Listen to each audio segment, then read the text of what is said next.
حضور نے فرمایا الدعاء صلاح المومن، دعا مومن کا ہتھیار ہے۔ دعا مومن کا، بول کے بتانا ہے، دعا مومن کا۔ فرمایا مومن یہ ہتھیار چلا سکتا ہے، یہ ہتھیار کافر کے پاس موجود ہے۔ حضرت زید بن حارثہ رضی اللہ تعالیٰ عنہ کو نہ پکڑ کے کچھ کافر ان کو پکڑ کے لے گئے تو ایک درخت کے ساتھ باندھ لیا، کہنے لگے تمہیں قتل کریں گے، حضور کے صحابی ہیں رضی اللہ تعالیٰ۔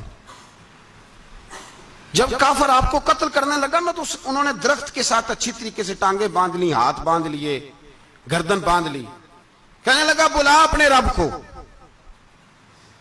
تو حضرت زید رضی اللہ تعالیٰ عنہ فرمانے لگے میں تو شہید ہونے کو تیار تھا، لیکن تو نے آزمانے کا پروگرام بنایا تو ٹھیک ہے، میں پھر بلانے لگا ہوں اپنے رب کی مدد کو۔ اے اللہ مدد فرما۔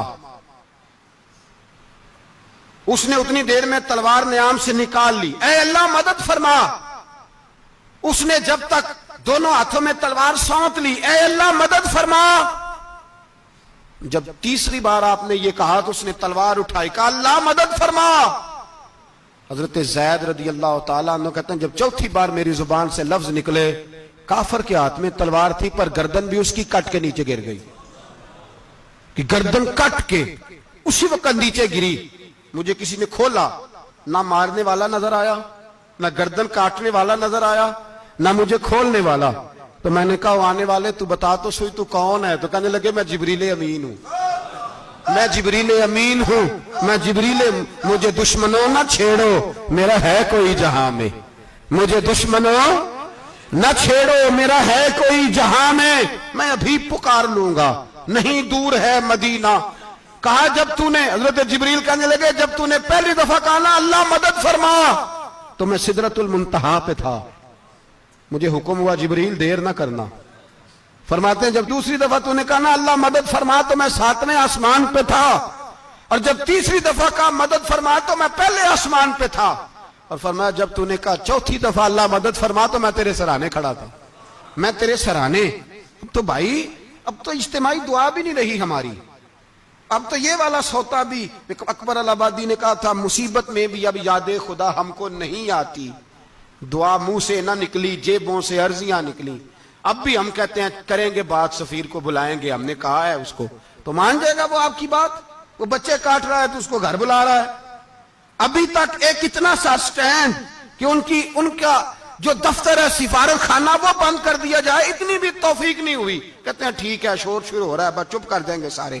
خدا را خواب غفلت سے اٹھو، بیداری حاصل کرو، اور کچھ نہیں ہو سکتا تو کھل کے دعا تو مانگو، ان کے لیے دعا تو مانگو۔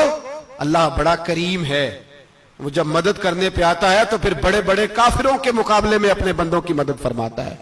اور میں یہ پیغام دینا چاہتا ہوں عالم کفر کو بھی، یاد رکھیں رب کریم جب مدد کرنے پہ آئے تو اکیلے حضرت ابراہیم اور ایک طرف پوری ملت ہو تو اللہ اپنے خلیل کو بچا لیا کرتا ہے۔ رب کریم کی رحمت کاملہ جب فیصلہ کر لیتی ہے تو پھر نمرود جیسے سپر پاور طاقت کو رب کریم مچھر سے مروا دیا کرتا ہے۔ اللہ تبارک و تعالی، یہ تو مسلمان کا دعا والا سوتا ہی، وہ نکل کر خانقاہوں سے ادا کر رسم شبیری، یہ تو تب ہوگا جب خانقاہ کے اندر کوئی ذکر فکر عبادت ہو رہی ہو، اور جب وہاں حال ہی کوئی نہیں، وہاں تو رقص و سرور ہے، وہاں تو بات جھوٹی تعریفیں ہیں، ہر آدمی نے ایک بندہ ساتھ رکھا ہوا ہے تعریفیں کرنے کرانے والا، ہاں تو معاملہ ہی اور ہو گیا ہے۔ میرے بھائی عبادت کی لذت حضرت سیدنا عمر فاروق، سب بولیے رضی اللہ تعالی، حضرت عمر فاروق رضی اللہ تعالیٰ عنہ کا مبارک زمانہ ہے۔ حضرت عمر نے فوج بھیجی ایران کے حکمران کے ساتھ جہاد کرنے۔ ایران کے بادشاہ نے 2 عیسائی جاسوس بھیجے، کہنے لگا ذرا پتہ تو کرو مسلمانوں کا رات کا طریقہ کیا ہے، میں صف بندی کراتا ہوں۔ وہ ساری رات صف بندی کراتا رہا، 2 جاسوس آئے مسلمانوں کی معلومات کرنے، معلومات کر کے جب واپس گئے تو حضرت عمر فاروق رضی اللہ تعالیٰ عنہ کے سپاہیوں کو دیکھا، غور سے پلٹے تو بادشاہ کہنے لگا کیا حال دیکھ کے آئے ہو؟ کہنے لگا سارے مسلح پہ بیٹھے ہوئے، جتنے گھنٹے ہم وہاں رہے ہیں مجاہدین مسلح پہ رہے ہیں، یوں لگتا ہے جیسے ان کا دنیا داری سے کوئی تعلق۔ اور کہنے لگے بادشاہ کوئی ایسی طاقت ہے جس کو وہ بلا رہے تھے، کوئی ایسی قوت ہے جس کو وہ پکار رہے تھے۔ ہمیں بھی وہاں کھڑے ہو کے محسوس ہوتا تھا کہ ہاں کوئی ہے جو آ جائے گا ان کی مدد کے لیے، کوئی ہے جو پہنچے گا ان کی مدد کرے گا۔ ایران کا بادشاہ کہنے لگا مجھے سمجھ آ گئی ہے، وہ جسم کی طاقت سے ہی نہیں لڑتے، وہ کوئی غیبی طاقت ہے جس سے وہ لڑتے ہیں۔ بھائی وہ غیبی طاقت بھی تو ہمارے پاس ہم نے ناراض کر لیا نا، وہ بھی تو نہیں نا، مسجد کا رخ بھی تو کوئی نہیں۔ اور میں نے پچھلے جمعے بھی کہا تھا، پھر کہتا ہوں، وہن ہو گیا امت کو۔ نبی پاک نے فرمایا امت کو وہ کیا ہے، دنیا سے محبت ہو گئی ہے، موت سے کراہت ہو گئی ہے، وہن ہے۔ صحابہ کرام کو موت سے بڑا پیار تھا، موت سے بڑی محبت کر، ہماری طرح نہیں، وہ کہتے تھے مریں گے تو منو مٹی، تو وہاں ٹھیک ہے عذاب قبر حق ہے، لیکن میں کہا کرتا ہوں سالوں کے بعد جو پردیس سے ماں کے پاس آئے، ماں اسے عذاب نہیں دیتی، اس کا ماتھا چوما کرتی ہے۔ اور بھائی جو رب کریم کی بارگاہ میں جائے گا، تیرا کیا خیال ہے گل سڑ جائے گا؟ مدینے والے حبیب نے فرمایا قبر المومن روضۃ من ریاض الجنہ، فرمایا میرا مومن جب قبر میں جاتا ہے تو اللہ جنت کے سارے دروازے کھول لیتا ہے، وہ تو اللہ کی رحمت میں پہنچتا ہے۔ کون کہتا ہے مومن مر گئے، وہ تو قید سے چھوٹے اپنے گھر گئے۔ کون کہتا ہے قبر میں عذاب ہے تو صرف عذاب ہی ہے، ہاں مجرم کو سزا ملے گی، لیکن مومن ہمیشہ جہنم میں، وہ بالآخر جنت میں جائے گا، بالآخر جنت میں جائے گا۔ اور کسی درویش نے بات کی، وہ کر کے چلے گئے، بر کمال ہی کر گئے، کہنے لگے دوزخ میں میں تو کیا، میرا سایہ نہ جائے گا، کیونکہ رسول پاک سے دیکھا نہ جائے گا۔ نبی پاک سید عالم علیہ السلام کے غلام تو دیکھو نا، ساری زندگی عمر فاروق بخاری پڑھو تو صحیح، ساری زندگی عمر ہر نماز کے بعد کہتے تھے اللہم ارزقنا شہادت فی سبیلک، اللہ بسترے پہ موت نہ دینا، موت مجھے شہادت کی دینا۔ حضرت سیدنا مولا علی شیر خدا کرم اللہ تعالیٰ وجہ الکریم ساری زندگی کہتے رہے اللہ، علی نے میدان میں عمر گزاری ہے، اسے شہادت کی موت عطا فرما۔ او بھائی یہ تو شہادتیں مانگنے والے۔ حضرت امام حسین میدان کربلا میں کھڑے تھے، شمر کہنے لگا حسین تیری چاروں جانب موت ہے، تو آپ فرمانے لگے تجھے ابھی ہمارا پتہ ہی نہیں، موت سے تو ہمارا پیار چلتا ہے، اور فرمایا یہ شہادت تو ہمارا پیچھا کرتی ہے، پہنچ جاتی ہے جہاں ہم ہوتے ہیں، موت سے ڈرا رہا ہے۔ مسلمان کا مرنے کو دل نہیں کرتا، ورنہ وہ اتنی بڑی کوٹھی میں کون رہے گا؟ مرنے کو دل اس لیے نہیں کرتا کہ وہ جو 6 کروڑ 10 کروڑ ڈالر لوٹ کے رکھے ہیں، مر گئے تو کھائے گا کون؟ وہ فقیر فاقہ مست تھے، ان کا گھر ہی کوئی نہیں تھا، ان کے بینک بیلنس ہی کوئی نہیں تھے، وہ کہتے تھے گھر ہمارا ہے وہ جو ہمارے رب نے تیار کیا ہوا ہے، ہمارا بینک بیلنس ہے وہ جو ہمیں جنت میں جا کے ملے گا۔ ان کا تو یہ کھاتا ہی کوئی نہیں تھا، اس لیے وہ شہادت کی۔ حضرت عمر بن جموع رضی اللہ تعالیٰ عنہ میدان احد میں 4 بیٹے لے کے آئے۔ کتنے بیٹے؟ بول کے بتائے۔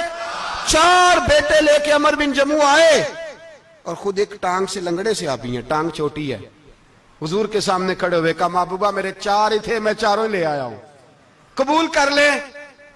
تو حضور نے فرمایا تو کیوں تلوار اوڑے آیا ہے، یہ تو نے کیوں گلے میں اسلحہ ڈالا ہوا ہے؟ کہا یا رسول اللہ میں نے بھی تو جانا ہے نا۔ تو حضور نے فرمایا 4 بیٹے جو ہیں۔ تو حضرت عمر بن جموع نے بات کی، صحابہ کہتے ہیں ہم لبوں سے مسکرا رہے تھے، آنکھوں سے رو رہے تھے، کیا عجیب انداز ہے۔ حضور نے فرمایا عمر 4 بیٹے جو آ گئے تو رہنے دے۔ تو حضرت عمر رو پڑے، کہنے لگے محبوبہ کیا لنگڑے جنت میں نہیں جائیں گے؟ کیا حضور میں لنگڑا ہوں تو میرے لیے جنت کوئی نہیں؟ میرے حبیب پاک سید عالم صلی اللہ علیہ وسلم نے فرمایا عمر تو ضرور جنت میں جائے گا۔ کہا محبوبہ پھر بچے بعد میں جائیں گے، میں پہلے میدان میں جاؤں گا۔ ایک بی بی 4 بیٹے لے کے آئی احد میں، کہا محبوبہ کل کمائی تھی میں لے آئی ہوں، میرے پاس کوئی اور شے ہوتی تو میں بچا کے نہ رکھتی، بیٹے دے کے نا حاضری لگوا کے تو واپس دروازے پہ لے گئی۔ تو حضرت سیدنا عبداللہ ابن عمر فرماتے ہیں بی بی بول رہی تھی تو میرا جذبہ جہاد بڑھ رہا تھا، اپنے بیٹوں کو کہنے لگی میں تمہیں حضور کے پاس چھوڑ کے جا رہی ہوں، جب تم میدان میں گرو گے تو میں تمہیں دیکھنے آؤں گی، دیکھنا تمہاری پشت پہ کوئی زخم نظر نہ آئے، جتنے تیر کھانے ہوئے سینے پہ کھانا، جتنے تلواروں کے نیزوں کے زخم برداشت کرنے ہوئے یہاں کھانا، پشت پہ زخم نظر نہ آئے۔ حضرت عبداللہ ابن عمر فرماتے ہو بی بی کی گفتگو میرا جذبہ جہاد بڑھا رہی تھی۔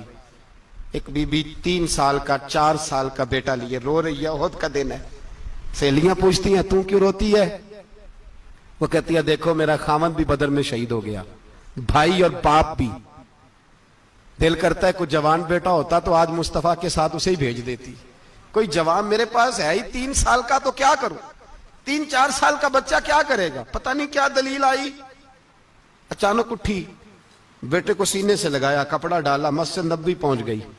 حضرت بلال کہتے ہیں مجھے ملی، کہنے لگی بلال مجھے پتہ ہے حضور تیاری کرا رہے ہیں جنگ کی، پر 2 منٹ اگر میری ملاقات ہو جائے۔ بلال حبشی کہنے لگے حضور ہم ایک بی بی ضد کر رہی ہے۔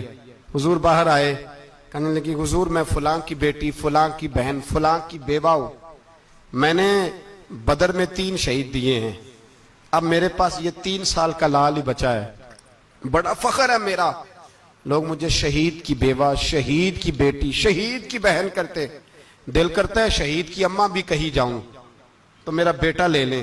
سیدنا بلال کہتے ہیں حضور مسکرائے، کہنے لگے یہ 3 سال کا نونہال کیا کرے گا؟ کہتے ہیں اماں کا عجیب جذبہ ہے۔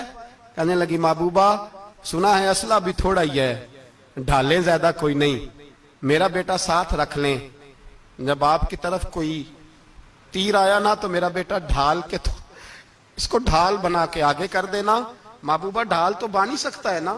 حضرت بلال فرماتے ہیں مصطفیٰ کریم نے فرمایا جا میں نے قبول کیا، قیامت کے دن بیٹا گھر لے جا، جب تیرا نام پکارا جائے گا تو شہید کی اماں کہہ کے پکارا جائے گا، جا تو گھر لے جا۔ کہتے ہیں چلتے چلتے ایک غریبنی اور آ گئی، اتنی سی اٹی بان کی، اتنی سی۔ بلال حضور سے ملاقات ہو جائے گی، نبی پاک آ گئے تو کہا محبوبہ یہ غلبہ اسلام میں میرا بھی حصہ ڈال لیں۔ حضور نے فرمایا یہ کیا ہے؟ کہنے لگے حضور خامن فوت ہو گیا، اولاد اللہ نے بے نیازی سے دی نہیں، سویرے چرخہ کاٹ کے رزق حلال کھاتی ہوں، میرے پاس نا یہ اتنا سا بان ہے، ایک گھوڑے کی لگام بن جائے گی، محبوبہ حصہ تو ڈال جائے گا نا دین کے لیے، میری قبولیت ہو جائے گی۔ میرے حبیب نے ہاتھ اٹھائے اور دعا مانگی، کہے اللہ جتنا تو میدان کے مجاہدوں کو اجر عطا فرمائے اتنا اس غریبنی کو بھی عطا فرمانا، اتنا اسے بھی دینا۔ بھائی یہ جذبے تھے، یہ رنگ تھا امت مسلمہ کا، اس لیے کافر گھر میں بیٹھ کے کانپا کرتا تھا۔ اب اسے پتا ہے یہ اے سی والی کار سے نہیں نکل سکتے، اسے پتا ہے کہ ہم نے انہیں بوتل پہ لگا دیا ہے، اب یہ پیپسی مرینڈا اور یہ پی کے کھانے کے ساتھ تو یہ مست رہتے ہیں، اب یہ نہیں نکل سکتے گھر سے، ہم نے انہیں ان چیزوں پہ لگایا ہے جو ان کے وجود کو کھوکھلا کر رہی، اب کیسے میدان میں نکلیں گے؟ وہ اس لیے نہیں ڈرتا کہ وہ تیری آسائشوں، تیری زندگی میں آنے والی سہولتوں سے آشنا ہے۔ موت بستر پہ بھی آ جاتی ہے، لیکن جس کو میدان میں آتی ہے وہ ساری زندگی زندہ رہتا ہے، وہ ساری زندگی زندہ رہتا ہے۔ بھائی مرنا تو ہے، لیکن اگر زندگی دین کے کام آئے گی تو امر ہو جاؤ گے، بچ جاؤ گے۔ ہمیں رنگ دیا ہے قرآن پاک نے، محمد الرسول اللہ والذین معہ اشداء علی الکفار رحماء بینہم۔ پہلی بات یہ کہ کافر کے لیے سختی کا جذبہ رکھیں، نرمی اتنی دیر جتنی دیر اسے دین کے قریب کرنا ہے، لیکن اگر وہ بغض دکھائے تو اشداء علی الکفار، اور مومن کے حق میں رحماء بینہم۔ اور پھر فرمایا مدد بھی مانگو، تراہم رکعا سجدا یبتغون فضلا من اللہ ورضوانا، رکوع کرو، سجدے کرو، مدد مانگو، اور زندگی سے پیار نہ کرو اس لیے کہ جانا تو ہے، جب وقت آئے تو پھر شہادت سے پیار کرو، پھر سامنے کھڑی جنت سے پیار کرو۔ اللہ کی بارگاہ میں یہ التجا ہے، اللہ عالم اسلام کے جوانوں کے دلوں میں حضرت سیدنا امام حسین کے جذبوں کی خیرات عطا فرمائے۔ آخر دعوانا ان الحمد